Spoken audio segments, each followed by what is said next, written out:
হামের বিশেষ টিকাদান কার্যক্রম চলছে চাঁপাইনবাবগঞ্জের সদর শিবগঞ্জ ভোলাহাট উপজেলায় উচ্চ ঝুঁকিতে থাকা এসব এলাকার শিশুদের টিকার আওতায় আনা হচ্ছে। আরও জানাতে যুক্ত হচ্ছেন সহকর্মী জহুরুল ইসলাম।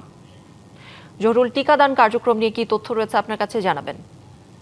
আপনার মাধ্যমে দর্শককে জানাতে চাই যে চাঁপাইনবাবগঞ্জের যে হামের আক্রান্ত বেড়ে যাচ্ছে দিন দিন, সেটি কিন্তু আমরা গত কয়েক দিন ধরেই আমরা দেখেছি হাসপাতালগুলোতে, এবং সদর হাসপাতালে এখন পর্যন্ত কিন্তু 64 জন কিন্তু হসপিটালে ভর্তি আছেন, এবং এই 64 জনের বিপরীতে কিন্তু এই হসপিটাল থেকে কিন্তু 424 জন কিন্তু চিকিৎসা নিয়েছেন। আপনাকে একটু দেখাতে চাই, আমি এই মুহূর্তে আছি চাঁপাইনবাবগঞ্জ জেলা হাসপাতালের টিকা কেন্দ্রে।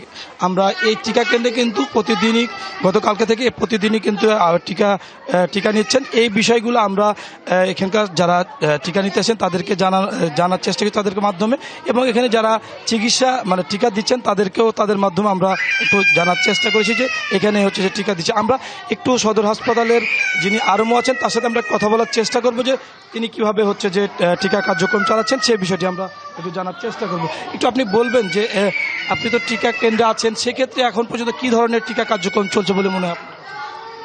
জি, আপনারা জানেন যে সরকার সারা দেশে 6 মাস থেকে 5 বছর পর্যন্ত যে টিকা সারা টিকা ক্যাম্পে শুরু করেছে। গতকালকে আমরা এখানে শুরু করেছি। এখানে আনুষ্ঠানিকভাবে আমাদের ডিসি মহোদয় এবং সিভিল সার্জন এবং অন্য কর্মকর্তা সহ আমরা এটা উদ্বোধন করেছি।